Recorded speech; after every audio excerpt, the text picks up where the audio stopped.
지금처럼 쓰고 계시면 QLD TQQQ를 아무리 사셔도 부자 되는 속도보다 가난해지는 속도가 더 빠를 수 있습니다.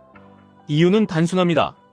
내 돈이 복리로 불어나는 구조가 아니라 내 빚이 복리로 불어나는 구조로 살고 계실 가능성이 높기 때문입니다. 부자는 투자를 잘해서만 만들어지지 않습니다. 먼저 돈이 새는 구멍을 막고 이자를 내는 인생에서 이자를 받는 인생으로 방향을 바꾸고 그 다음에야 QLD 같은 성장 엔진을 달고 마지막에 TQQQ 같은 부스터를 제한적으로 붙입니다. 순서가 바뀌면 레버리지는 복리를 키우기 전에 스트레스부터 키웁니다.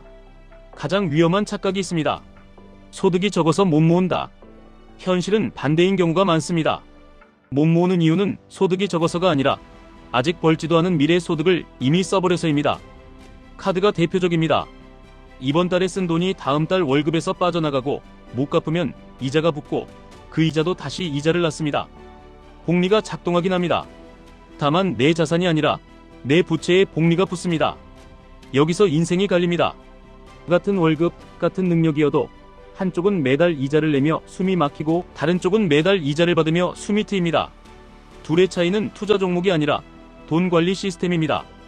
지금 당장 확인해 보셔야 할 질문이 있습니다.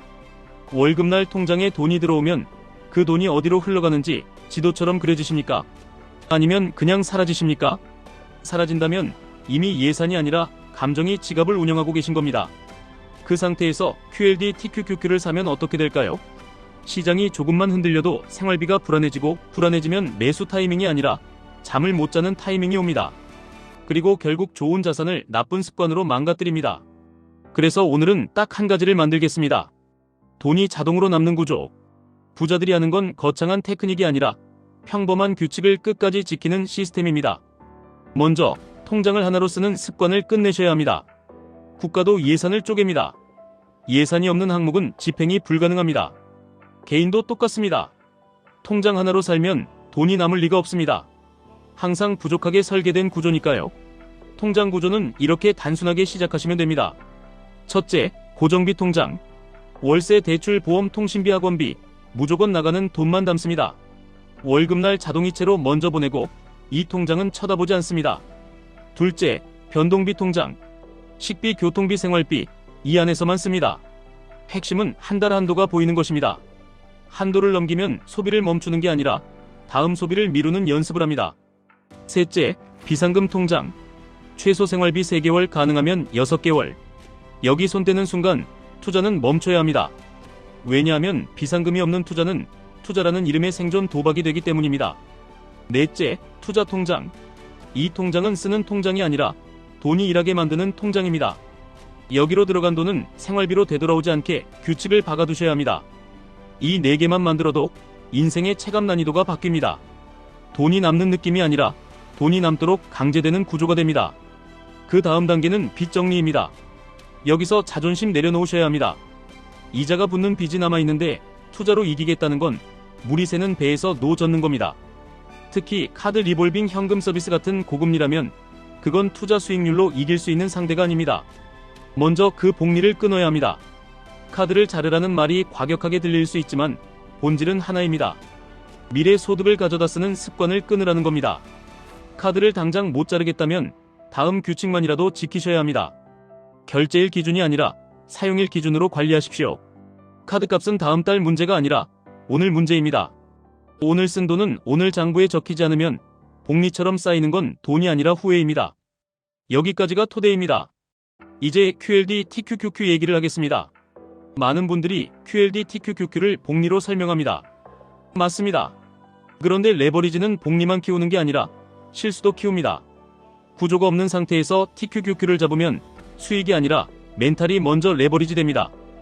반대로 구조가 있는 상태에서 QLD를 꾸준히 쌓으면 복리가 내 편이 됩니다. QLD는 나스닥 100을 2배로 추종하는 상품이고 TQQQ는 3배로 추종합니다. 쉽게 말하면 성장 구간에서는 속도를 올려주지만 하락 구간에서는 충격도 커집니다. 그래서 핵심은 딱 하나입니다. 비중과 규칙입니다. 종목보다 규칙이 먼저입니다. 저는 이렇게 권합니다. QLD는 장기 적립의 메인 엔진으로 쓰시고 TQQQ는 조건부 부스터로만 쓰십시오. 조건부라는 말은 아무 때나 붙이지 말라는 뜻입니다. 생활이 안정적이고 비상금이 있고 고금리 빚이 없고 매달 자동으로 투자금이 들어가고 시장이 흔들려도 생활비가 안전한 상태. 이 조건이 갖춰졌을 때만 TQQQ 비중을 열어두는 겁니다. 구체적으로는 이렇게 하시면 됩니다. 월급날 투자 통장으로 자동이체를 걸어두십시오. 자동이체가 곧 전략입니다. 의지가 아니라 시스템으로 사는 순간 복리가 시작됩니다. 투자 통장 안에서도 다시 쪼개십시오. 예를 들어 10중 7은 QLD, 10중 3은 TQQQ, 혹은 더 보수적으로 10중 8은 QLD, 10중 2는 TQQQ. 중요한 건 숫자가 아니라 나에게 맞는 흔들리지 않는 비율입니다. 이 비율은 밤에 잠이 오는 수준으로 잡으셔야 합니다. 잠 못 자는 비율은 결국 잘못된 매도를 부릅니다. 매수 방식은 단순하게 가십시오. 매달 같은 날 분할 매수, 그리고 큰 조정이 오면 추가 분할. 이때 추가 분할을 할 수 있는 힘은 어디서 나오느냐? 현금입니다. 그래서 앞에서 비상금과 예산을 강조한 겁니다. 현금이 없는 사람은 조정에서 기회를 보는 게 아니라 공포를 봅니다. 그리고 레버리지에서 가장 중요한 규칙 하나만 더 가져가십시오. 수익이 났을 때 일부를 안전자산으로 옮기는 습관입니다. 왜냐하면 레버리지는 올라갈 때는 내 실력처럼 느껴지지만 내려갈 때는 내 인생처럼 느껴지기 때문입니다. 예를 들어 목표 수익률에 도달하면 일부를 현금이나 배당 자산으로 이동시키는 식입니다. 이렇게 해야 다음 조정에서 다시 들어갈 탄약이 생깁니다.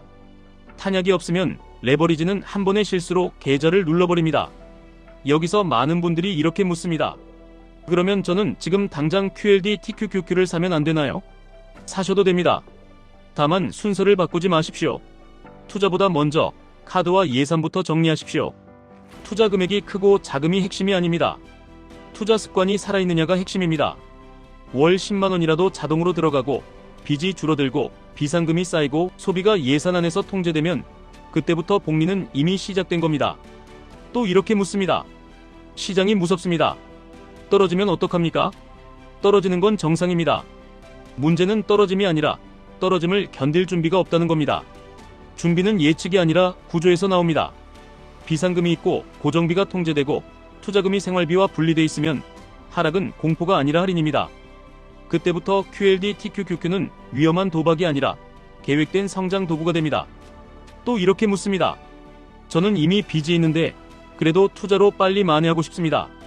이 마음이 가장 위험합니다. 만회라는 단어가 나오면 이미 투자가 아니라 감정이 운전대를 잡은 상태입니다. 빚을 갚는 건 느려 보이지만 사실 가장 빠른 수익입니다. 이자를 없애는 순간 확정 수익이 생깁니다. 그리고 그 확정 수익이 다음 단계의 투자 수익을 지켜줍니다. 정리하겠습니다. 부자가 되는 길은 정보가 아니라 질서입니다. 카드로 미래를 당겨 쓰는 질서를 끊고 예산으로 현재를 통제하고 자동이체로 투자를 고정하고 QLD로 엔진을 돌리고 TQQQ는 조건부로만 쓰고 수익 일부는 안전으로 옮기고 조정에는 현금으로 들어가는 구조. 이 구조가 완성되면 복리는 설명이 아니라 체감이 됩니다. 내 돈이 매달 더 빨리 쌓이는 느낌, 시간이 내 편이 되는 느낌, 시장이 흔들려도 내가 흔들리지 않는 느낌. 그게 진짜 복리입니다. 지금까지 1분 투자 하이젠버그였습니다.